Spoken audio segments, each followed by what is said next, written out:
Well, hello everyone. This is Paul Ferrisi over at Founders Group. I'd like to welcome you to our program that I'm going to present on tax-free income for life. A lot of information I want to share with you. Yeah, the program runs 45, 50 minutes here. You can stop it at any time, one way or the other. But I want to share this very, very important bit of information, an investment option available to anyone that is out there.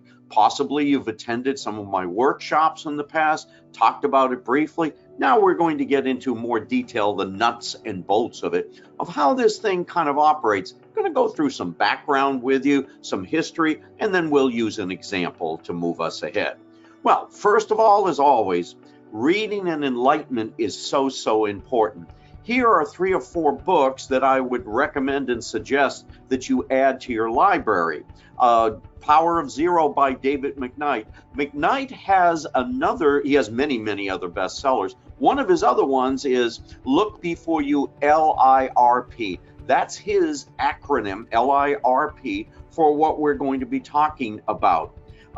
Doug Andrew has many books. He's got about 13 bestsellers.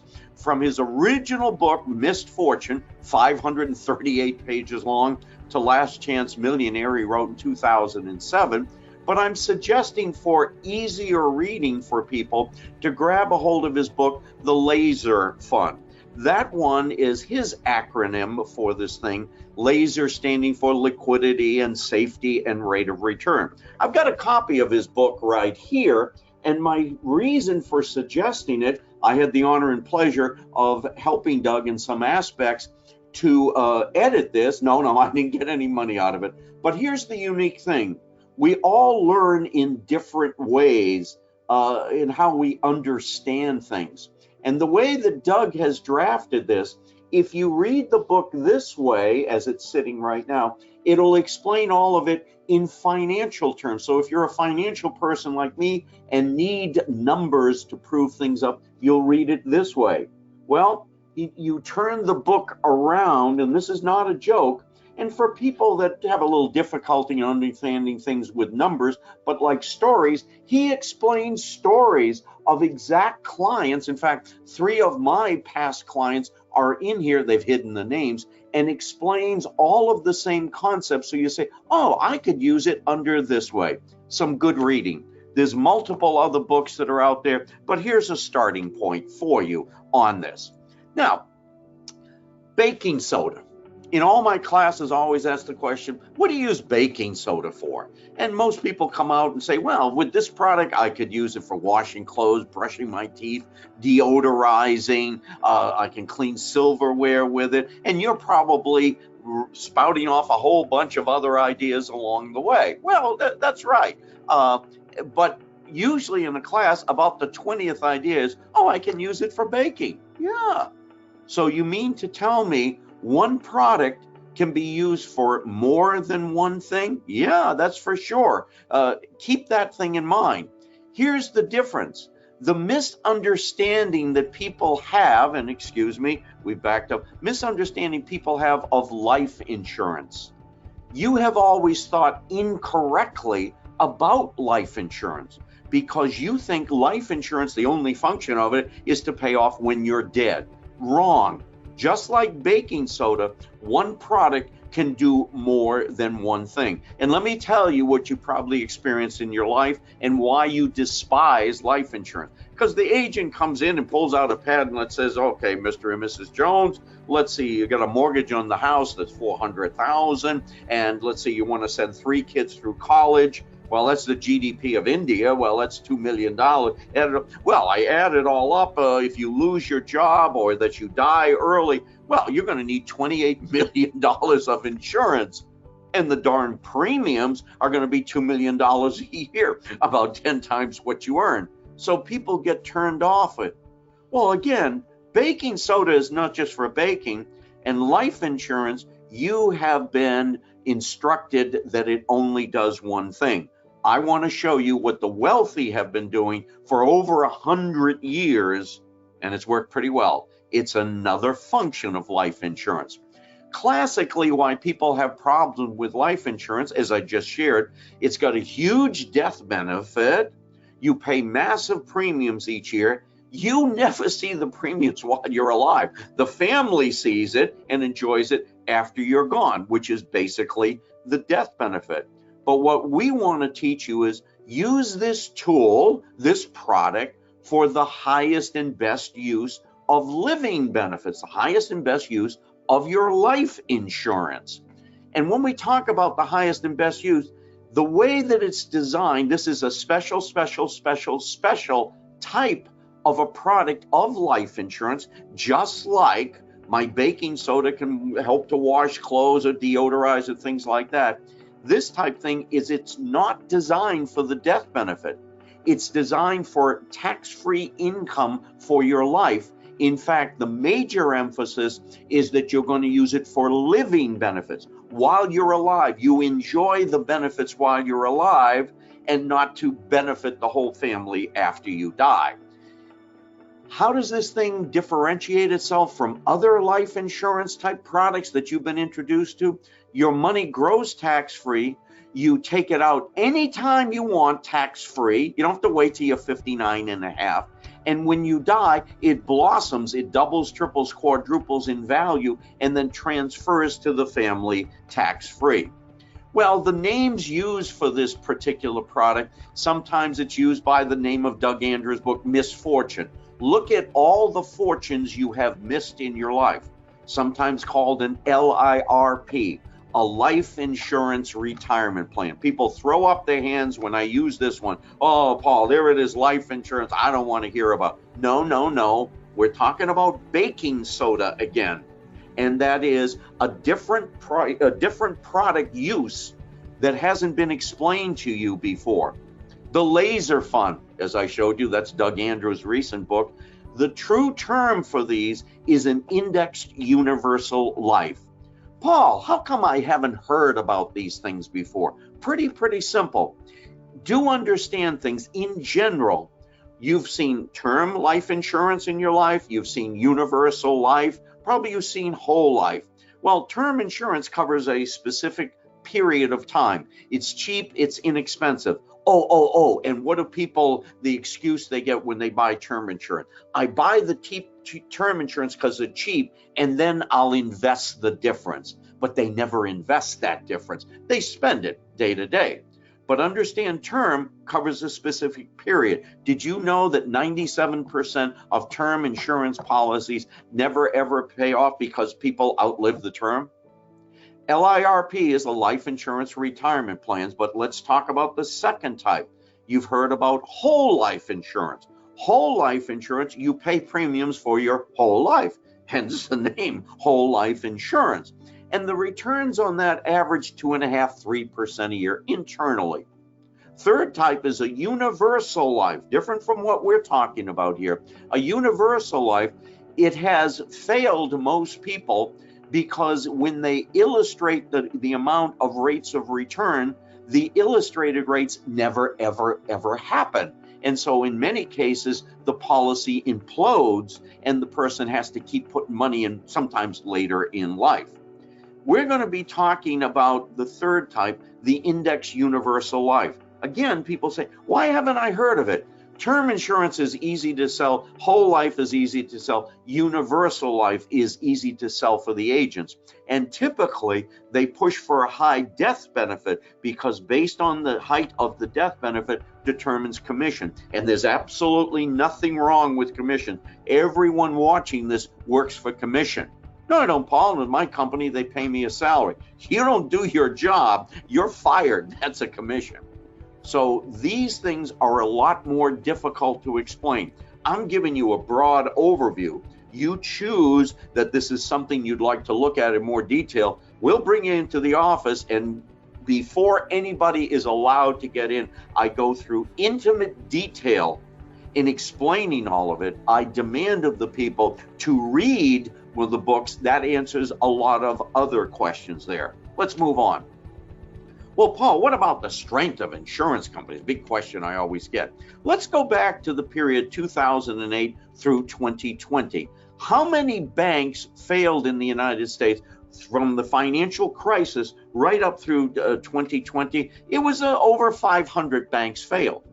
Now, How many insurance companies failed over that same time period? It was 0. And people say, well, Paul, yeah, but I heard AIG went down during that financial crisis. That's correct. But AIG was an insurance holding company. Do understand something. They had commercial insurance departments that insured tugboats, they insured homes and things like that. They had one insurance company under their umbrella, maybe you remember the name, American General. Very, very strong, very financially profitable company. It was the only entity under AIG that was making money. In fact, management was trying to steal the profits out of that division and to shore up the other companies that were failing. And what happened? The government said, no, schmish and pop, you can't do that over that time. So since that time period, 0. Okay, since that time period, in fact, we can go back to 1970, there has only been one legal reserve life insurance company that went down. Okay, they bellied up, but not one policyholder lost a penny. Why? Because insurance companies have like a brotherhood or sisterhood in which their motto between them, their understanding is, should one of our brothers or sisters go down, we stand ready to buy out the policyholders. And that's why none of the policyholders lost a penny. Well, why would the other insurance companies buy out the other policyholders? Because life insurance is legalized gambling. The insurance companies know exactly what day we're going to die. They just don't tell us. So all the underwriting has been done on these people. They've figured out how long they're going to live. The premiums can be invested if there's any continuing premiums. It's a good game. It's a good game that's out there. Now, are insurance companies really safe? Well, let's do a little backdrop here, folks.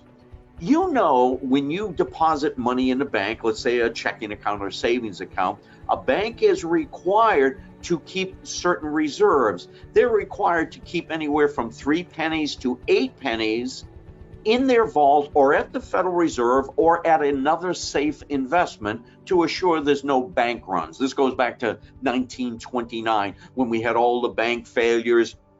And you remember Jimmy Stewart in A Wonderful Life movie that was on there. Well, let's look at insurance companies' reserve. They are regulated more. You say, well, banks have FDIC insurance, Paul. Yeah, but FDIC insurance can only handle 3 bankruptcies a year. You saw over 500. So, well, how did the banks cover all the depositors' money? They taxed you and me. That's how it happened. That's it came out of general taxes. Insurance companies are regulated 50 times more than what banks are. There's state regulations. Well, but I like the idea of FDIC insurance. Each state has an insurance reserve fund, very, very similar to what you understand as FDIC insurance. But understand what banks are required to do. Remember, it's 3 to 8 pennies for every dollar put in. Insurance companies have to put $3, not 3 pennies, for every dollar you put in. So there's more reserve backing that is there. Well, why do insurance companies get this favorable tax treatment that I've heard about? Since 1870 in this country, there have been multiple recessions in this country's depressions along the way. And every time these things have happened, the insurance companies with their strong financial strength have bailed the U.S. out financially and extended the money. They didn't just give it to them. They lent the money to them at very, very low rates or preferred stock options, things of this nature. But what they also demanded was some tax benefits. Because remember, everybody's fighting for your money. The banks are trying to get your money. In fact, if you're near my age, you remember when we were young and we put money in the banks, they gave you toasters or microwave ovens or whatever to get your account over. There's a war going on to try and get a hold of everybody's money. Even the brokerage houses do the same thing. Oh, no commissions for 5 years, whatever it is. Well, the insurance company said, we want a little bit different tactic. And so we want some tax benefits. So during these years, every time, and it's been multiple times, 40, 50 times, they've bailed out the United States government. Some of you may remember, and he's still alive, Warren Buffett. Okay, Buffett owns insurance companies. And in 2008 and 9, well, not just his insurance companies, he has 3 or 4 insurance companies, bailed out the U.S., and he came with some great deals on preferred stock, made quadrillions on behalf of Berkshire Hathaway. So we understand that there's some tax benefits. For example, I think many of you understand annuities, okay, just the big picture. But what happens when you put your money into a certificate of deposit at the bank? It earns interest, correct? And every year you still get a 1099, which means although I earned interest, I didn't take it out, I let it compound, okay, I still got to pay tax on it each year. One of the carve-outs that they did to make an insurance company more palatable with a bank is annuities, in many cases, are just an insurance company's competitive product with a bank. They carved out, you put your money into an annuity and it earns interest, you don't get a 1099. The interest continues to compound. You don't pay the tax on it until you pull the money out. Just kind of remember sort of how an IRA works or a 401k works. But this is for things, monies that are tied up in non-qualified plans. You just own the annuity outright, just like you do your bank account. Well, let's talk about and use some of the terms here. LIRP, Life Insurance Retirement Plan. IUL, Indexed Universal Life. Not Universal Life, Indexed Universal Life. Totally, completely different. Misfortune Plan. Doug Andrews had used that one. All the fortunes that are missed by people. And there's many, many other names. Don't care which one we use. I'll go back and forth based on the classes that I teach. Main elements, the money grows tax-free. You can take it out anytime tax-free. You don't have to wait till you're 59 and a half. Well, Paul, if I started at 40, could I start taking money out at 48? Yep, you can do it. Notice the word tax-free. Each one is tax-free. There's no other element that works this way. Well, I can do that with a Roth. Yeah, folks, this is a super duper duper duper Roth on steroids. And we'll talk about Roths and how they have limitations, how much you can put in each year, and can I roll over certain amounts. So I can take the money out anytime tax-free, and when I die, it blossoms. It doubles, triples, quadruples in value and transfers to the family tax-free. Well, let's go and talk about these taxes. Little history in the tax code. The tax code was instituted in the United States in 1913 with the addition of the 16th Amendment, which allowed Congress to extract taxes from you. And it's changed a billion times less one. The sections at that same time of institutions, the insurance companies got these 3 sections of the code put into the tax code, 72E, 7702, and 101A in the code that said if you own a special type of a life insurance company, not term, not universal life, not whole life, money grows tax-free, take it out anytime I want tax-free. When I die, it transfers to the family tax-free. I will tell you, on my mother's soul, every one of your senators and congressmen got a whole bunch of numbers of these. Don't do as I say, do as I do, they're kind of bringing forth to you. But let's go back. They were around since 1913, but the use to the public was kind of muted. First of all, the public doesn't want to spend a lot of time learning. Folks, I do tons of educational classes. And, you know, the classes start out, maybe it's a 4 or 5 class curriculum, start out with big numbers and it funnels down to a small number. Why? Because I hear from people, Paul, this is too hard. I don't want to learn how to save on my taxes. I'd rather stay home and watch Dancing with the Stars or whatever the show may be, or the football game, and just complain about taxes the rest of my life like all other Americans. So what happened was, the very wealthy paid attention. They had great advisors that were teaching them, and they wanted to learn. In order to become wealthy, you don't follow the crowd. You got to take some risks. That's understandable in all things in life, but you got to study, read, and move ahead. That's the secret to success. There was a fella by the name, had a small brokerage firm operating in New York. You may have remembered his name, E.F. Hutton. And you remember the great ads with E.F. Hutton. When E.F. Hutton talks, boom, everybody listens. You remember those great ads. Back in 1978, in his small firm in New York, besides having a brokerage firm, he had a tiny insurance company. And he was sitting with his very, very wealthy clients, and they were complaining about the terrible taxes. Because if I go to 78, the maximum federal tax rate was 78%. Plus you had a New York state tax rate, plus a city tax rate. They were paying 89, 90%. Oh, is that their fair share? I don't know. And so they complained to him. So EF went into the tax code all the way back to 1913 and said, wow, there's a section in the tax code. My clients can put their money grows tax-free, take it out anytime tax-free. When I die, it blossoms and transfers tax-free. And so these were very, very wealthy people. And they would come in, and when they understood the concept, they could take $10 million and dump it into a minimum policy. Back then, folks, the minimum death benefit that an insurance company would issue was a $10,000 death benefit. So you got to picture this with me. $10 million sitting in a $10,000 death benefit. Well, you'll agree this thing was super duper overfunded. But it wasn't the death benefit. They didn't want the life insurance.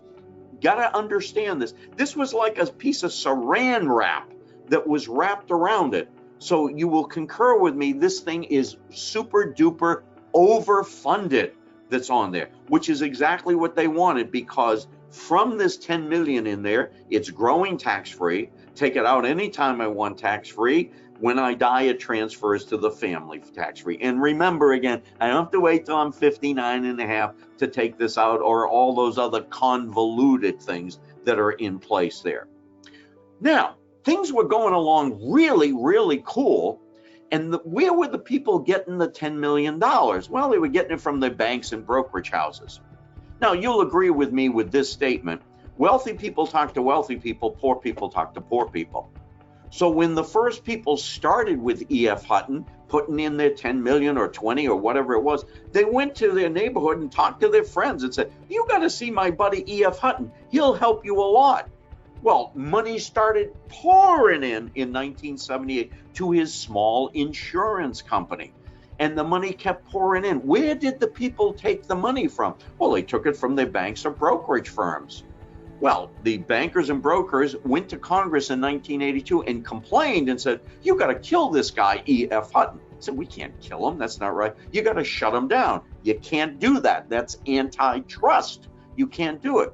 So over the next few years, Congress implemented 3 tax law changes, wink, wink, to supposedly slow down or stymie the money moving out of the banks or the brokerage houses that were in place. Now, up to this point, to recollect with you, I could take a hunk of money one time and dump it into these policies. Well, over this 6-year period, Congress knew they couldn't shut down this program that was in place. The first law passed in 1982, and the acronym was TEFRA, the Tax Equity and Fiscal Responsibility Act. And what happened was Congress came to E.F. Hutton and said, E.F., you know, you got people putting 10 million into a $10,000 death benefit. You got to raise the death benefit. He said, okay, I will. What should I raise it to, Congress? And Congress says, I don't know, just raise it. So we arbitrarily raised the death benefit to around $250,000, which is still not a lot of insurance. Money kept pouring in. And so in 1984, the bankers and brokers went back to Congress and said, hey guys, EF, we told you to raise the death benefit. He said, I did. I raised it to $250,000. And Congress said, that's not the number we wanted. And EF said, but Congress, you never told me the number you wanted. And Congress said, shut up.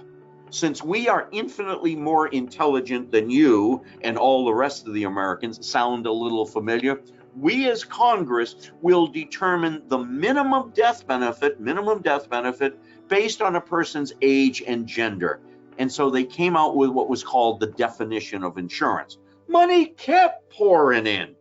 So in 1988, the bankers and brokers went back to Congress, said, get rid of this guy, E.F. Hutton, in this program. And so Congress came back with the TAMRA Act, the Technical and Miscellaneous Revenue Act that took place. And so to recollect with you, if you remember, I could take 10 million and dump it into originally a $10,000 death benefit. Now it was 250 or 20 million, whatever the money amount.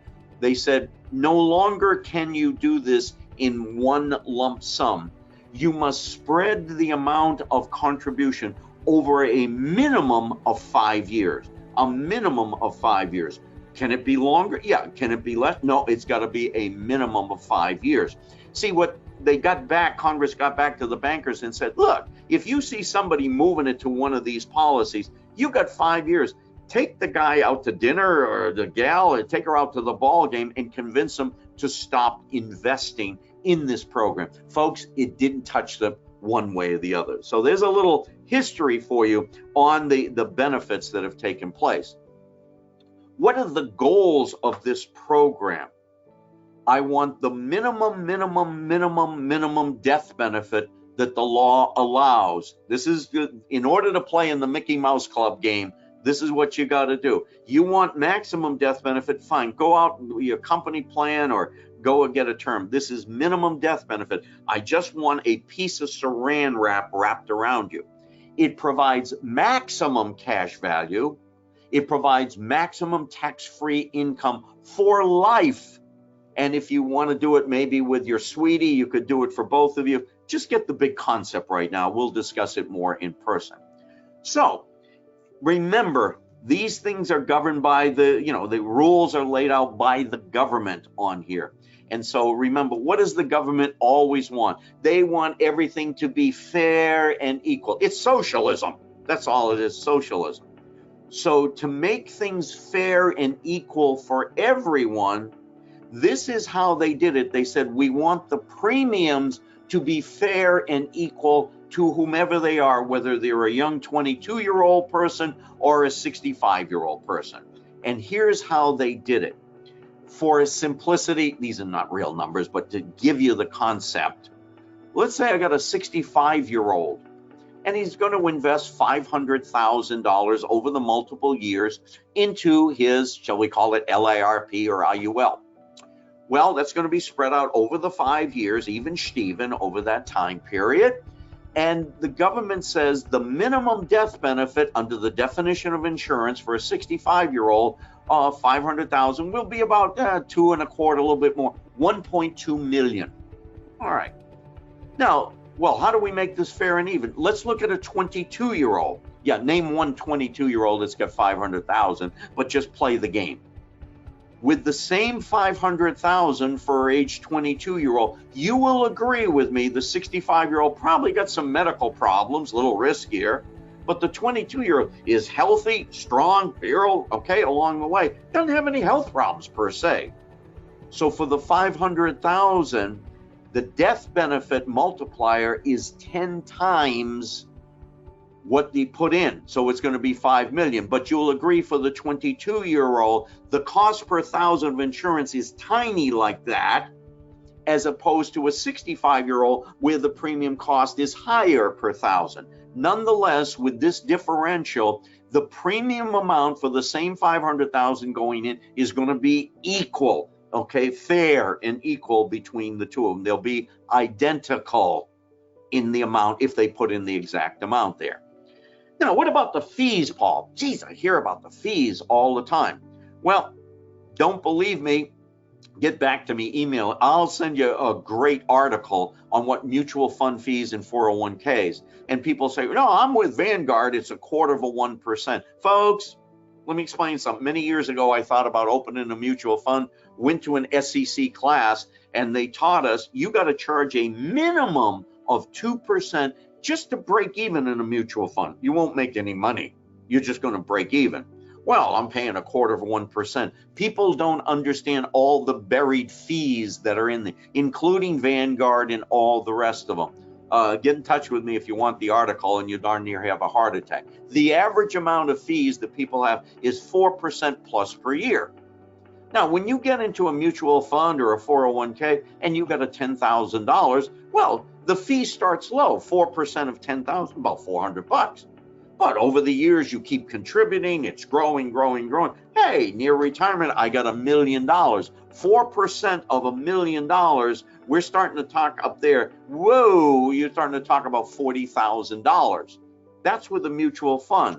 With an insurance company, LIRP or IUL there, it's the opposite, because the insurance company does tons of work in the beginning. So the fees start high in the opening year or years, and so I got $10,000, the fees are going to be high. By the time I build it up many, many years later, the fees are exceptionally low, and I'll explain why in just a little while here.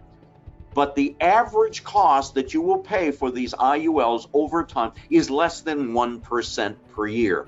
It's the main idea on that. Now, let's look at some examples here of how these IULs work. Excuse me. When the market goes up, you participate in the gain. When the market goes down, you do not lose a penny. I'm going to say it again. Market goes up, you participate in the gain. When the market drops, I do not lose a penny. In your mutual funds, yeah, I may go 30% up in a year, but I may lose 30% in a year. And if you have attended some of my classes, or if you've got some finance background, remember, if I lose 25% in an account, I need about 32, 33% to make up. It's avoiding the losses that's the keynote on it. I will tell you, over time, these IULs or LIRPs average about a 7 to 10% return tax-free, which is what? The equivalent of a what? About a 9 to 12, 13% taxable. Same idea that's on there. Now, in order to do this, some of them, not all of these programs, have a cap on it. And the cap may be, let's say you pick the S&P 500 as an index. Well, the index may go up 18%, but you may have a cap of 16. So you're only getting 16 of the 18. But that's for the insurance. I never, ever lose a penny. That's assurance that I don't lose a penny on these things. Things are really, really fantastic.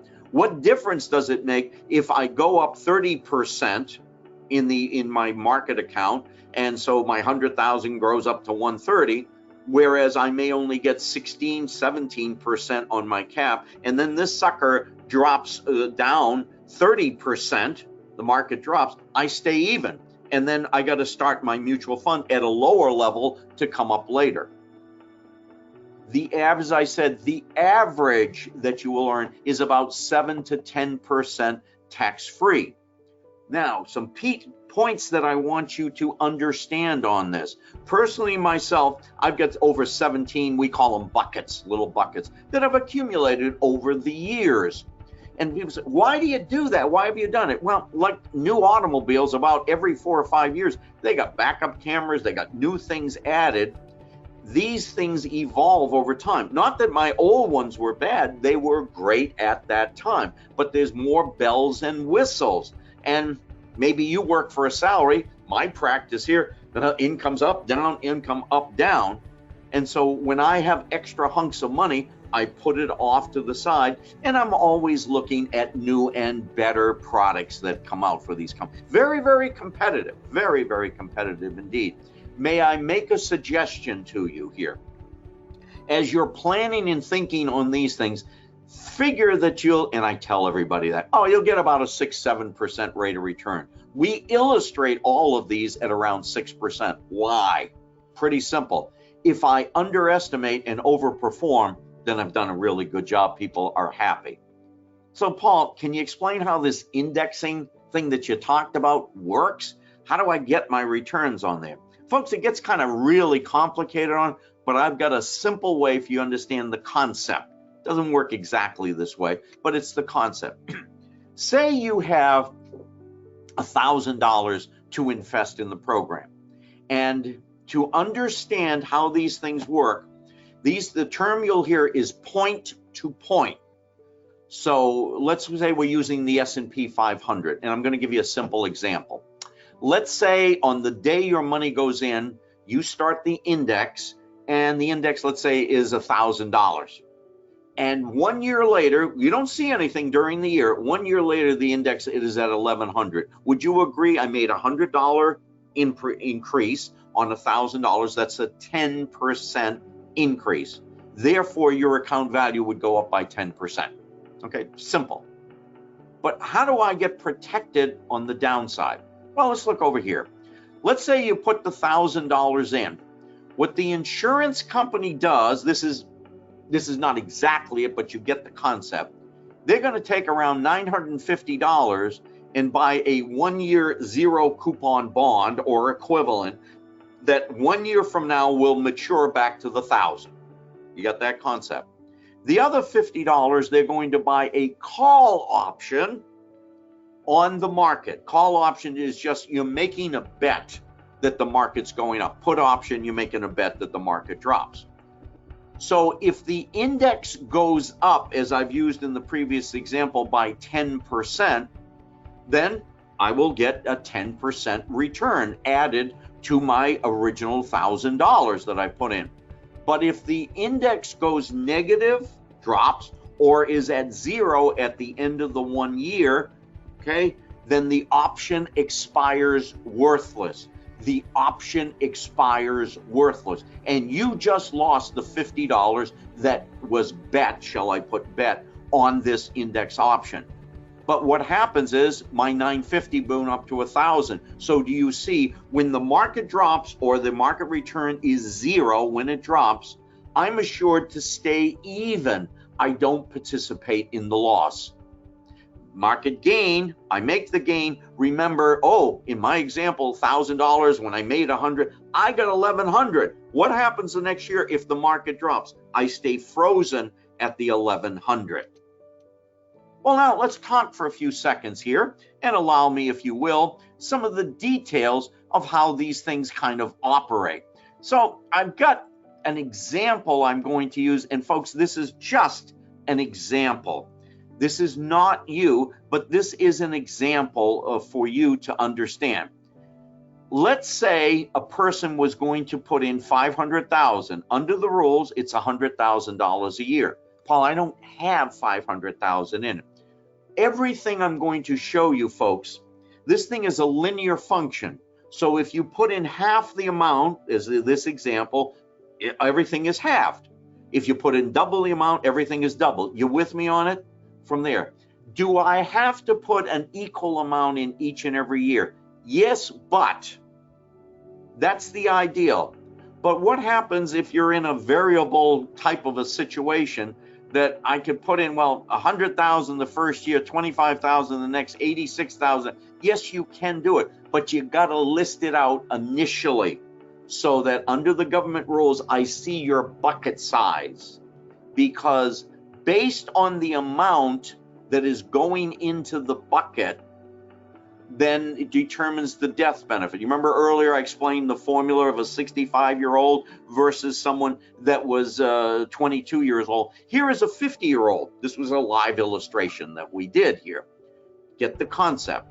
And people get feared, oh my gosh, I'm committed for 5 years to do it. Well, let's see your 401k plan and you're planning to work 30 years and you're going to make a commitment for 25 years to commit to put a certain amount in for those 25 or 30 years, 25,000. Oh, what happens if I leave that company? You don't do it anymore. What the government has done here is they've allowed pressure relief valves. That is, well, what happens if I put in 100,000 the first year, and the second year we put in 100,000? In the third year, one of the spouses loses the job. Back in 2008, 2009, I probably had 40 of my clients, one of the spouses lost the job. And they said, Paul, what the heck are we going to do? We can't put that 100,000 in. That's all right. Government's got pressure relief valves. So I skipped that one, but then they went back to work and they could put the 100,000. Well, what about the missing 100,000? What the government allows you to do is a makeup provision you can make up that 100,000 either in the 6th, 7th, 8th, 9th, 10th, or 11th year. It doesn't have to be one lump sum. You could put in, 20,000 a year for 5 years to make up the amount. What happens, Paul, if we lose our job in the 3rd year, we paid our 3rd year payment, and I can't pay the last 2? I'm winking at you here. This is another pressure relief valve. We can come back in and redesign the policy, wink, wink, and just our position is, look, Mary and Joe Jones, they never meant to put 500,000. They only wanted to put 300,000 into it. They lied to us, wink, wink. And so they allow us to redesign the whole program in the 7th year based on that amount, because that allows for the minimum death benefit and the definition of insurance. It's a lot of detail. Just understand this is pressure relief valves. Well, Paul, after I put in the 5 years of whatever the amount is, could I skip 2 years and start putting some more money in? Yep. Well, what happens if I get a big bonus and in the 7th year I want to put in 400,000? Can I do that? No. Notice my cap is at 100,000. You can never put more than 100,000 in each year, but you can put less. Can't put more, but less. So if you wanted to put in 80,000 this year, 12,000 over in this year, it gives you a lot of variability. Let's wait. We'll get down, discuss your whole financial situation before you get into it. So now let's start talking some hardball here, folks. All right. Day one, you put in 100,000. As Doug Andrew in his books will always say, there's 3 ways to get money out of these programs: the smart way, the dumb way, and the sad way, really. The smart way, well, we'll go into the sad way. You put in the 100,000 day one, day 2 you die, the family gets 2.1 million. Oh, it's sad, you died. But let me tell you, for the family, that's a hell of a rate of return. You put in 100 grand and the next day they get 2.1 million. It's almost an infinity rate of return. Look at my other 2 columns. Cash value, I think everybody understands cash value. That's real moolah that I can get out. Surrender value, take the word surrender. I quit, I give up, I want out. What we're going to show you, the dumb way, is to surrender. That's the dumb way, and I'll explain why. You put 100,000 in day 1. Day 2, you say, I want to get out. I can see, looking at my math here, when the insurance company, remember I told you it's expensive on the front end? When they do all the underwriting, do all the medicals, all the rest of it, I can see that their costs up front are about $80,000. Just see the difference. So if you say, I quit, I want to get out, the insurance company says, I love you, Joe or Mary, but we ain't going to lose 80 grand. They're going to take it out of your hide. And what the insurance company does, as I'll explain in a few minutes, is they amortize, they spread that, in this case, 80,000 in cost. It's not with every policy. I'm just using this example. And they'll spread that over a 12 to 13 year period to recover their money. Second column here, we look at cash value. You understand cash, that's moolah in there. But Paul, wait a minute. I put $100,000 in. It's only 80,000. Who's stealing the money? Relax. Remember I told you I could put money in day 1. I don't have to wait to age 59 and have to take it out. In theory, I could take money out starting day 2, in theory. Now, it's not that the insurance company doesn't trust you, they just don't trust you, period. And what happens is, I'll explain, you could borrow out about 90% of the money, let's call it about 70 grand. When do I have to pay it back? You do not have to pay the money back unless you quit the policy or you die. You don't pay it back unless you quit the policy and die. Now, the insurance company is nervous that you may not pay back that amount of loan, so they're going to keep a goodly amount in reserve just in case you don't pay back that loan. Okay, they don't have a gun at your head. They're not doing that. But understand something. What business is the insurance company in? Business is selling life insurance and making a profit off of that. And at the end of the year, all the insurance companies will show off between each other. How many policies do you have? Well, I got 10 million. Well, I got 11 million. Yeah, mine, we're bigger than you. You understand that thing. Get the big concept. So I put my money in, and for this particular couple, could I take money out in the 3rd years? Could I take it out? Yeah, but that's not what the desire. In doing their comprehensive plan, they were planning to retire at age 67. That was their full retirement age. The longer you leave the money in, the more it cooks and marinates, and the greater amount I can get out. Holding along with our show here. By the way, folks, if you'll follow my little pen down, you'll look around, I'm coming here around age 62, which is the 13th year. The point at which the cash value just equals the surrender value, okay? Just equals the surrender. That's where we have amortized all the costs. So the costs are heaviest in the opening years. Oh, by the way, for the 500,000 put in for this age, it was a male, female's a little different, it's 2.1 million. But Paul, notice, folks here, the death benefit goes up to the 5th year and drops off. Yeah, what's that? This is a little trick. You have to be knowledgeable in these things. What happens is you're putting more and more and more money into these things. Figure like a bladder or a balloon. So we're making the bladder or balloon expand more to take more money. What's the output of that? You get a heck of a lot more payout. And notice we're allowed under the law to drop the death benefit after the 5th year. I don't want the life insurance, but this, for this age and this amount, is the minimum amount of surrender. If I had my way, it would go back to the old 10,000, but that's long gone. And then it levels off. All right. Write down your questions so when you come in to visit with us, then we can answer more detail.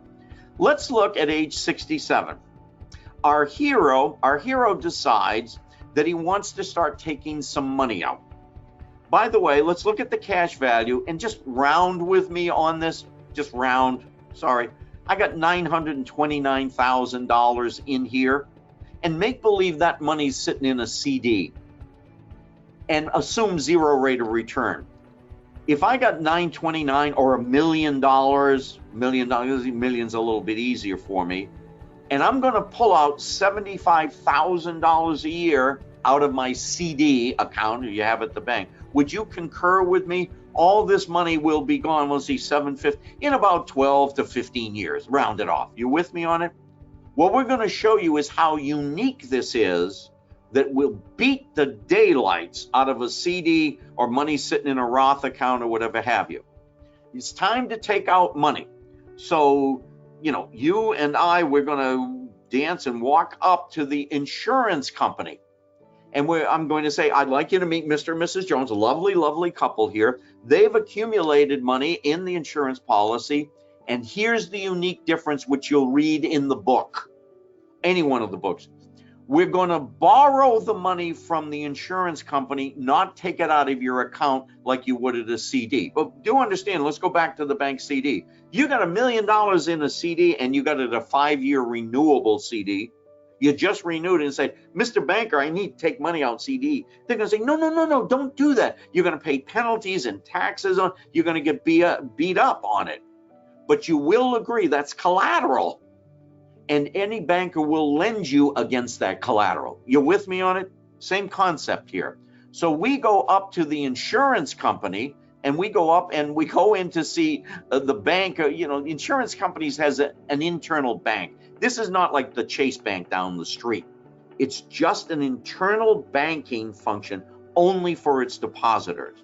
And so the banker happens to be Mr. Potter from It's a Wonderful Life, old white-haired gentleman. He goes, well, young man and young lady, what kind of collateral you got for the loan?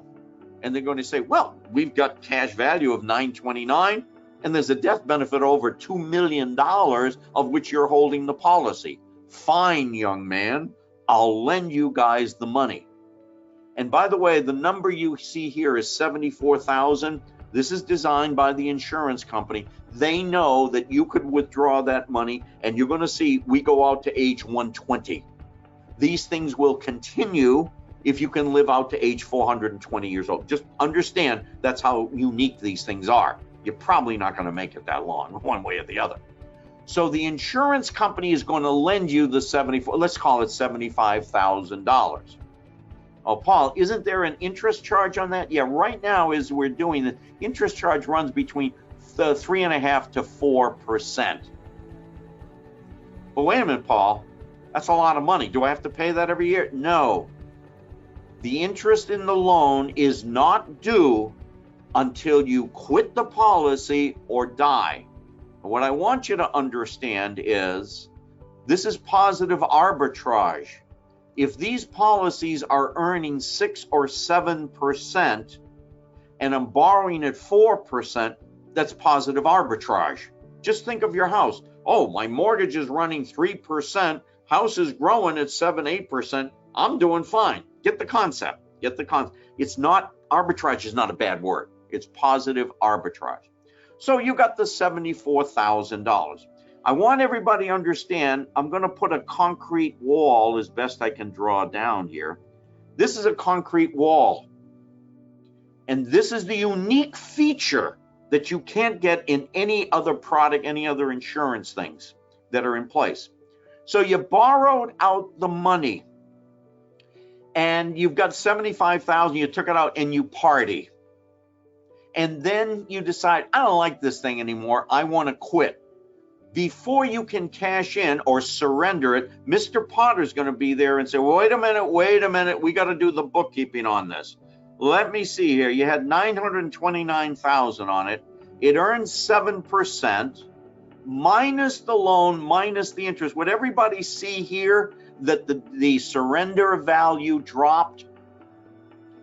Okay, it dropped because you took some of the money out before surrender, when you surrendered it there. And so minus the loan and the interest. So this column is showing you the net value. Try another example. You borrow the $75,000 out, party too hard, and you die the next day. The family goes to collect the death benefit, and Mr. Potter's there saying, wait a minute, we got to do the accounting on this thing. Let's see now, you had in the account 929 plus 7% minus the loan and the interest. Would everybody see that the death benefit dropped? Their thinking is, well, you got some of the death benefit up front before you died. So both of these columns are the net numbers after the loans have been paid back in the interest. You don't have to do any other calculation. Oh, what happens if it turns upside down? It doesn't. Insurance companies never lose because they know what day we're going to die. And what happens here is they're going to keep things safe. By the way, remember I was talking about safety between banks and insurance companies? Remember I told you the bank's got to keep 3 cents on reserve? And the insurance company is $3 on reserve. There's one other thing. The banks are encouraged to put your 3 cents for every dollar invested in the safest investment in the world. That money in reserve is known as Tier 1 capital. And you know where the government encourages them to put it? Into insurance companies, because they're the safest investment in the world. Are we okay so far? Write down your notes if you don't understand it. And when we're face to face, I'll discuss it. See my line here. Notice, folks, I'm not taking the money out of the cash value. I'm borrowing it from Mr. Potter on the outside. Therefore, growing at 6 to 7%, my cash value continues to grow and grow and grow and grow and grow. Ergo, my collateral continues to grow and grow and grow, which means I can continue to be taking money out of these policies. Just like your house doubles in value over a 10-year period. Oh, honey, we can finance. I can take out more money. Getting the concept?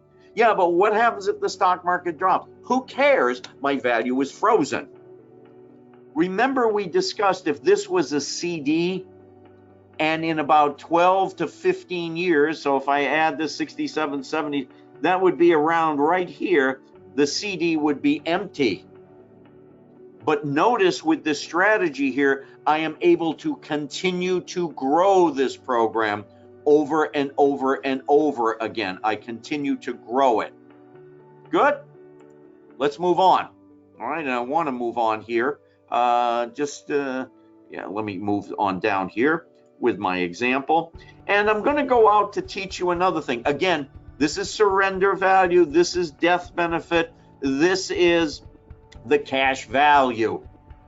But Paul, look, my death benefit is dropped. I don't want the death benefit.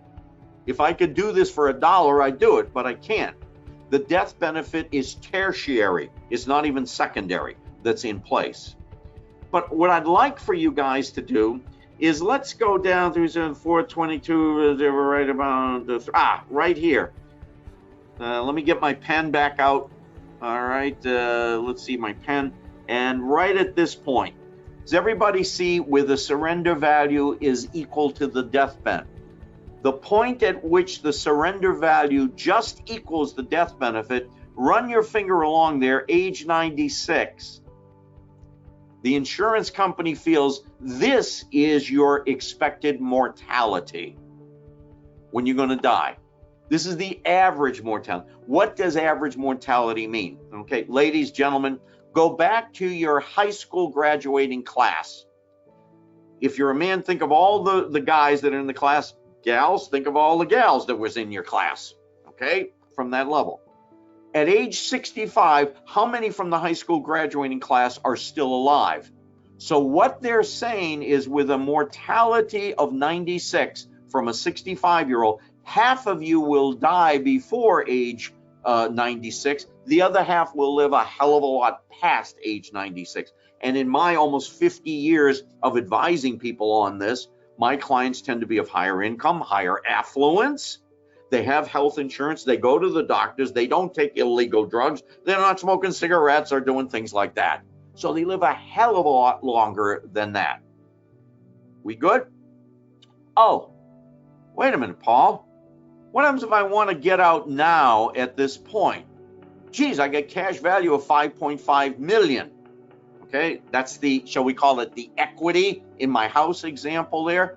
But if I surrender, I only got 334,000. Where the hell's the money? Simple. The difference between this, round this off with me, okay, is about 5 million, 5.2 million. That tells me if you take all the 75,000 you pulled out, plus all the interest that is accrued, the net benefit, whether you surrender or die, is 334. Simple enough from there. We got that in place? Good. Now, notice something here. We're going to move this thing along, and let's see, at some point, yeah, if we look at this level, in fact, let's go back here to age 95, the year before. Notice surrender value is 322, death benefits 374. So cash out is 322, dying value is 374. Round with me, it's about a $50,000 difference. Okay, round with me on it. Therefore, whether you cash out and get 322 or you die and the insurance company pays 374, what does that mean? You are self-insuring yourself at this point for 322,000. That's your cash surrender value of the 374. So the insurance company is only at risk for $50,000. Therefore, although you're 95 years old and the cost of insurance is high, you're only paying for about $50,000 worth of insurance. So the insurance company is at risk for $50,000 there. Come back with me up to the show. You put $100,000 in, you die the next day. The insurance company is at risk for $2 million because you've already put $100,000 in it. Are you with me, folks? With me. Almost done here. So let's have some fun times and follow my little pen here. You get up to age, 110 years old, and the family's got you strapped with ropes in a chair and you're leaning over and they're all standing around you with pillows and you know they're planning to kill you. I'm making light of a serious subject. You want to stay alive, which you can say, folks, you kill me now, You guys are only going to get $1.4 million. If you wait to 120, you're going to get 4.7 million. May add some years to your life here. Paul, where the heck did this thing come? Well, how come it's growing the death benefit here? Well, it's pretty simple when you get down to it. Come back up here to, we talked about, oh, you die and your expected death benefit is here. Notice what starts happening as we move a little bit further ahead, and we get up to right about here. And what happens is, earlier, as I took money out and borrowed it, plus the insurance, my surrender value went down and my death benefit went down. But notice, I'm just going to circle a point here for rounding off, my cash account value, or the equity in your house, is $10 million. If I'm earning 6-7% on that as a number, I'm earning somewhere between 60 to 70,000 bucks a year, right along that level. Oh, okay, from that level. Obviously, then the amount that I'm earning on the account is greater than the loan and the interest that's due on the year. So under the insurance law principles that are in place, earlier, following along, my surrender value and death benefit must drop if I'm not earning enough to cover the cost of the loan and the interest. Well, the reverse happens. When I'm earning more than what the loan and the interest in, by right, then my surrender value must continue to grow and my death benefit must continue to grow.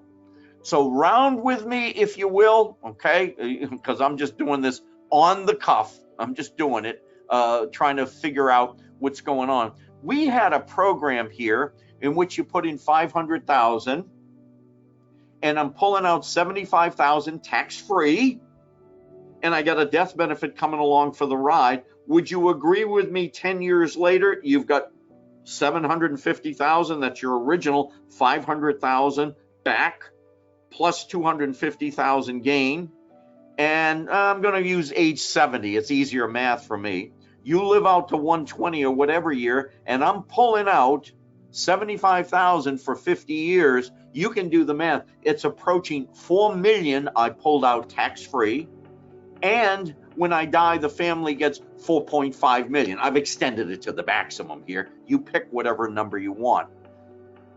You come in and visit with us, I will show you, you do the exact thing comparison, do it with a CD, do it with a stock account, a 401k, an IRA, a Roth account, and it beats the daylights out of it each and every time. Oh, and by the way, with your 401k, IRA, your CD, or your Roth account, do you guys have a couple of $1 million of life insurance that comes along for the ride? Well, that's my quick and dirty that I am presenting to you guys here. I would like to close out with our program here that this is just a quick overview. Probably got 1,000 different questions. I encourage you, read the books. This is easy reading that's put into place here. Or the other books, if you want more detail, there's others, Misfortune, a lot more details that are in it. But I think this should give you a broad overview, answer 95% of your questions. Come on in and visit with us, contact us. We can try and run an illustration. Paul, where am I going to get the money from? We'll show you ways that you can do it. I'm not saying you did anything wrong with your 401k or IRA. Personally, myself, I have never had a 401k, IRA, never have, never will, because there's much better options available. Contact it. That's my direct phone number there. There's my direct email. Would love to hear from all of you, see if we can help you one way or the other. Well, my friends, it's the end of our little program for today, and we'll be talking with you soon. Whole bunch of other areas. I know where your mind's going. I've got a video on, geez, you could set this up to help pay for your children or grandchildren's college education. My prayer is, and you're all saying, gee, I wish I knew about this earlier. Well, now you know about it. Are you going to act on it or not? Then let's start talking about your kids. If your kids are 20, they're out of college, let's get them invested in these things. They will be pulling out hundreds of thousands of dollars a year tax-free along the way. Well, that's my program for today. See you all later. Bye for now.